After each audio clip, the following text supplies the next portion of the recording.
What's up, guys? So today we're doing something a little bit different. Today I'll be working on my 2024 Can-Am Maverick X3. So what we're doing today is that we're going to be installing a rear backup camera. If you guys know, the OEM backup camera goes on your replaces your original rear view mirror. Anyone that has an X3 knows the hassle of not being able to look out your back window, especially like I have a cooler in the back, so you can't see anything out there. I also do not have the side view mirrors.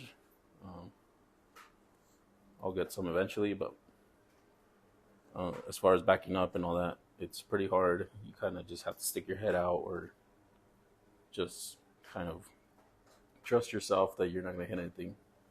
But anyways, what we're going to be installing today is a budget backup camera slash rear view mirror, and we're going with the Wolfbox G840S. This has 4K video, night vision. It has a built-in GPS, 12-inch touchscreen, G sensor. Not sure what that is, but it does have the parking backup lines. So what I was reading on the description slash reviews is that to get the rear lines, you have to tap into. I'll show you guys the wiring that it comes with, but you have to tap into power for your reverse lights. Obviously, Can-Ams don't have reverse lights, as far as I know. It's just basically this is just a brake light. It doesn't do anything for reverse, so we're gonna have to try to figure something out to try to get those lines. If we don't get the lines, it's fine. Really, I'm just trying to get a backup camera. So what we're gonna mount it on is the license plate mount here, and for that, again, I just bought an Amazon special license plate backup camera mount. Just your generic camera mount. Hopefully the camera that comes with this, the backup camera, will fit on here. But anyways, let me go ahead and open this up and I'll show you guys what's inside. Alright guys, so here's what comes in the packaging. Get your rear view mirror slash camera monitor, your instructions, of course. If anyone wants to read those for whatever reason, there they are. Just pause the video.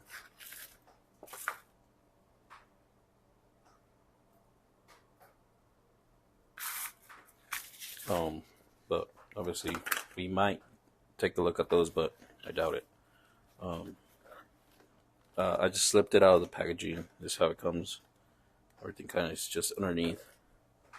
And so the way this works is that you have these straps here that go on the back of the monitor.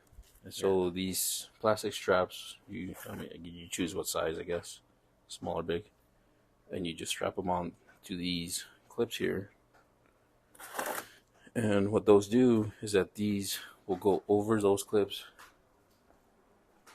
over your rear mirror. Here it'll strap over top of the original, so you still have your original just in case this breaks or stops working. You can just pull these plastic straps off and remove that, and you'll still have a rear view mirror. But here is the GPS sensor, and all of this stuff, the GPS, the power, and the actual camera, all will plug into the top here of the monitor. So one of my concerns, and you guys might want to think about it, is I do not know for sure if this monitor is waterproof or water resistant even. It's designed to be on the inside of your car. Obviously your car is sealed, and your Can-Am isn't, if you decide to do this. I do have a full windshield, but anyone that has a full windshield obviously knows that once the water starts running up, like if you had a big puddle or if it's raining, the water will ride up your windshield and go in between the gap between the roof and the windshield, and it'll drip from inside. So usually from this front side, hopefully it'll be fine, but I'm not too sure if it'll end up dripping on top of the monitor itself. Like I said, being that the connections for the power and everything is on the top of the monitor here, so that's something to think about if you guys are going to decide to do this. I'm going to do it anyways. I live out in the west coast, so I'm usually riding dunes, sand trails, stuff like that. I'm not in the east coast like some of you guys, where you guys are mud bogging or running into rivers or deep water. So I'm not too worried about it. But that's something to think about again. Alright guys, so I temporarily set this up. I ended up going with the smaller of the rubber bands. And as far as the license plate mount, it seems to be working. I'll show you guys. So the camera comes with this space here, and it screws in the back of the camera with these small holes there, where you could adjust up and down. But you can't mount the camera to license plate mount with this on, so you have to take this off. Again, just to unscrew these two little screws back here. And like I said, I temporarily mounted it. Again, you have those two small screws. You just mount it to this. We'll just put the bolts just to kind of hold it. I want to show you guys the quality of the camera and it running first, in case you're here just to see the quality of the picture of the camera and the display before you get into the whole installation. So everything is just kind of just ran on the outside of the car there. The power supply, or the power that it comes stock with, is the 12-volt plug. So just temporarily I'll start this up and everything, but my plan is, as far as power goes, I'm just going to cut this wire to size. And if you guys didn't notice in the background, I do have a aux beam switch panel. So there's my fuse box there, and I'll run the wires just like I have my pod lights and everything through the dash underneath and into my switch panel. My switch panel's right here. Obviously I have plenty of free space. Right now I only have the rock lights hooked up to this, but plenty of space for expansion, and just ended up going with the switch panel. Anyways, let me go ahead and start this up, kind of get it going. And sorry for all the yapping. I know I'm kind of just looking at some of the clips so far, and it's looking to be like it's going to be a long video. Sorry guys. Anyways, let's go ahead and peel this off. Again, I went with the smaller of the rubber grip pads there, and it seems plenty tight. You still have plenty of movement, but let's go ahead and give it some power. And yeah, there it goes. Turned on. Like I said, just temporary, kind of just hanging out the wires. Alright guys, so I actually did have the film on the camera still on, but I'm not too sure what these lines are. But that is my gate. Again, this has, focus. It has your time, date. I don't have the GPS hooked up, so normally you'd have your GPS and speed displayed here. But anyways, if you guys can tell, it is recording. So let's just kind of, let's see. So I guess you have the record right there. You can stop the recording, take a picture. You have the option to turn off and on the microphone. I guess this has a built-in microphone. Your settings, and this is to switch cameras. So this does have a front-facing camera, like a dash cam, I guess you could say. I do still have the plastic on mine. Yeah, go ahead and take that off real quick. If I can find it, there you go. And so that's the front-facing camera. See what else? Your quick play, so videos you just took. I guess you could watch those if you wanted to. Let's go back, and then obviously you got your settings. Let's see, so this button is your brightness. Oh, I guess it's because it's recording. I guess when it's recording, you gotta get to the settings. That makes sense. Settings. Got your resolution. It's right now it's set on 4K. We'll try to leave it there if possible. Reverse lines. Again. I don't know how those work. We'll figure it out. Flip, mirror flip image. Okay, this one. So camera's backwards. We'll flip it. Format your SD card. It does come with the SD card. I forgot to mention that. Not sure. I'll put up how much gigabytes or whatever. Screensaver. G-sensor, volume settings, flicker. Okay, so you got your settings there. You guys can mess around with those. And I'm just kind of quick overview and installation.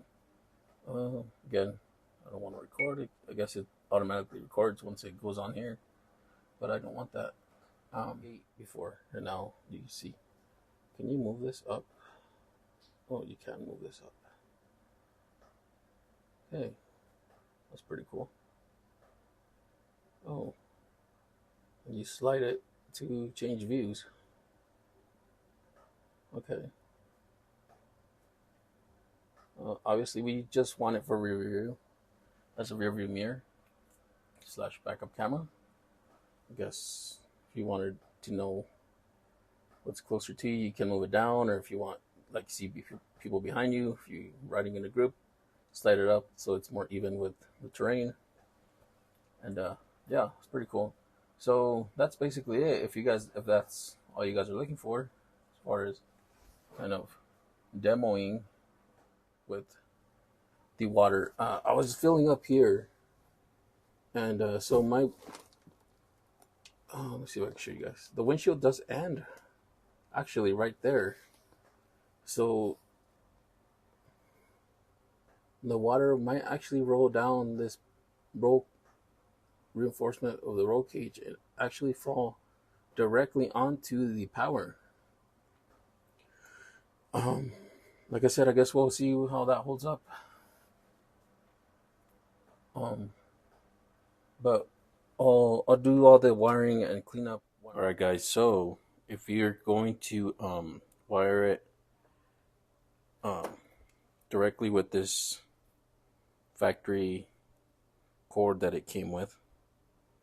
You guys can figure that out. I did try to hardwire it using this standard connection with the 12-volt cigarette lighter. I'll see where I cut it. It did not work this way, so I did have to purchase a separate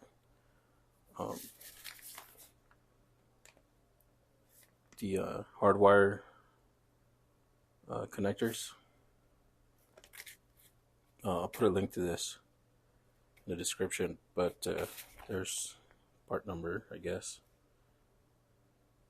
for that. The reason for that is, like I said, I do have the aux beam switch panel. And when you're going to wire it to the switch panel, it comes with the there's three wires. There's a black, obviously that's ground. There's a red, that's accessory, and a yellow that's directly to the battery. You're going to be using the black and the yellow if you're hooking it up to your switch panel, if you have a switch panel. Obviously I have my switch panel already set it up there. As far as the actual camera connection, like I said, I did want to run it through the roll cage, which, as you can see here, I'm actually in the process of running the wire. There is a hole right here, right there, where it comes out in the front here by your grab handle, or what, if you guys have your side view mirrors, that's where that is. Right here, these two holes on this side. So I did run it through there. I fished it all the way out through here. There is, like I said, there's a hole right there, up there. You see the wires coming out. And I fished it out using weed whacker string. This is a thicker string. I'll show you guys exactly what I used. Right here. This is what I used. Obviously, you don't need this much string, but this is what I had. Obviously, you can see the size there. The thicker the wire, or the thicker this string is, the stiffer it is, but it's also pretty flexible, so that way you can kind of get around, like trying to fish in there or whatever. It did take me a while. Word of advice. It did take me a while and a lot of cussing to finally. All right, so I hooked everything up. Like I said, I ran the wire through the cage. This is what I ended up with. Like I said, I ran it through that hole. I ran it behind here, and you can see the wire. I went here, through here, zip-tied it there, and it hooks up to the camera. If you guys did notice, I did end up using wire loom just to protect that wire. For those wondering, that's a 1/4 inch wire loom, and just to show you guys what it looks like inside. All that wire is tucked up and hidden, and the wires are there, but you can't see anything, nothing out of the ordinary. I mean, sure, you got all these wires, but those are already there. Again, switch panel, so the way it'll work is obviously you power it up, then I have it hooked up to the switch here, so I just hit that switch there, and it'll Come on.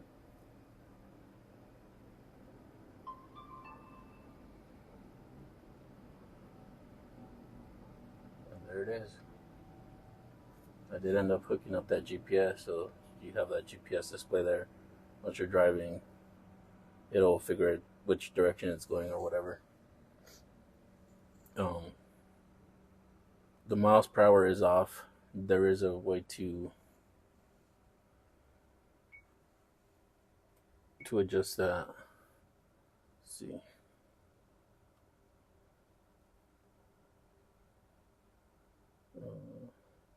So you can set like a speed limit there, and right there. So you could plus or minus,